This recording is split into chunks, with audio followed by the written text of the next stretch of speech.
Hello and welcome to my video tutorial on how to stain and view cheek cells. First and foremost, for this lab, you will need a microscope. The resources needed for this lab are cover slides, methionine blue, distilled water, toothpicks, and viewing slides. Alright, first take a viewing slide and place it on a napkin or something that will absorb water.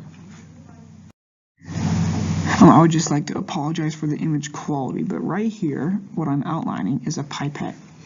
And what you're going to do is, with this pipette filled with distilled water, you're going to place just a drop of distilled water on the middle of a viewing slide. Say hello to my friend. I'm sure he says hi back. Now with a toothpick, what you're going to do is you're going to scrub the inside of your cheek. Now, keep in mind, do not stab or poke or scrape. You don't want to inflict pain. You're just trying to get some cheek cells onto the toothpick. Now that you have this toothpick with cheek cells on it, you're going to swirl it around in that puddle of distilled water. This is going to spread the cheek cells. Now that you've swirled the water with the cheek cells, you're going to put a drop, just a drop of methionine blue into the distilled water. If you look very carefully, you can see the cover slide. What you're going to do with this cover slide is you're going to place it on the viewing slide right next to the water.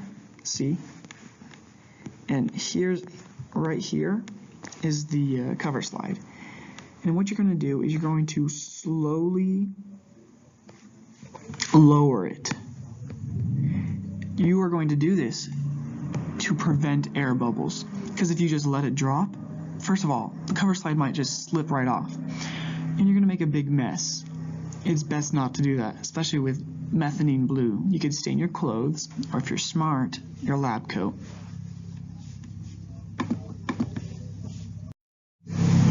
Okay, what you're going to do next is you're going to wait a minute. This will allow for the methionine blue to really seep into your cheek cells. After you have waited a minute, proceed to drop some distilled water next to the cover slide. What this will do is it will start to bring the water in, absorb it. Why is this important, you may ask? This is important because what you'll do next is you'll get a napkin or some sort of paper towel and put it right next to the cover slide so it's touching the water. And what this will do is the water will replace the methionine blue that is now being soaked up into your napkin. This is the act of removing the methionine blue. Repeat the previous process for a few times until it gets to this almost see-through blue color. If you can't see any blue in there, then that's probably not good. That means the methionine blue hasn't been able to seep into your cheek cells, and now you just have to start over again. Okay, now you're going to take your viewing slide and place it on the stage of the microscope, right under the magnification lens. Don't forget, stage clips on. It keeps your subject right where it's supposed to be. If you're trying to look through the eyepiece and you see nothing, that's probably because the microscope isn't on. Right here, that is the on and off switch. Go ahead, turn it on, and you'll see the magnificent beams of light shine through the stage and into your cheek cells.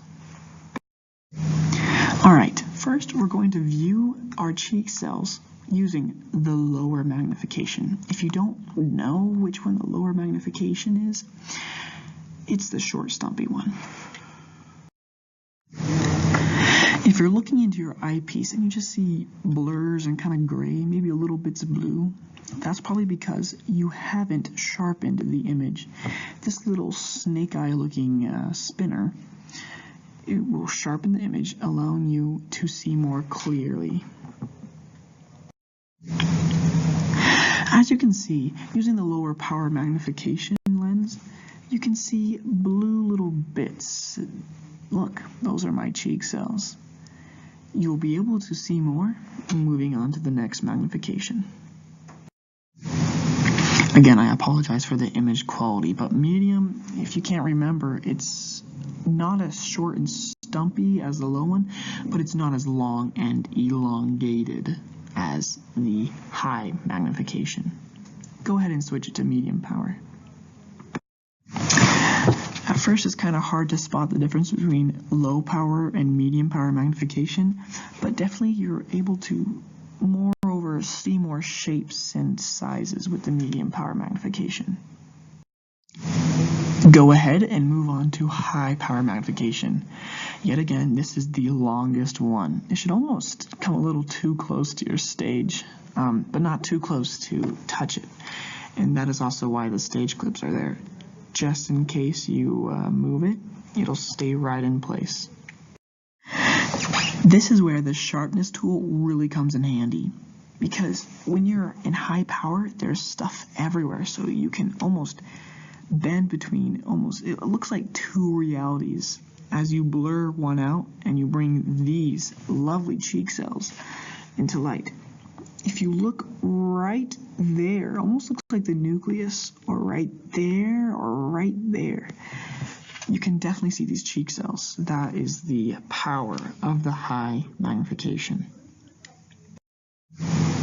Now that you've finished, please remember to switch the magnification back to the lowest for the next person to use. Alright, now that you are done using the microscope, go ahead and turn it off. If you're not sure how it looks when it's turned off, you will notice that the light is no longer shining. Okay, but really, it's a common courtesy to other scientists. And also it saves on power and energy, even if it's a microscope that you plug into an outlet. To extract your viewing slide, remember to take the stage clips off. And now your viewing slide is safe for retrieval. Remember to wash your viewing slide and cover slide in soapy water. It's best not to leave a mess for the next person.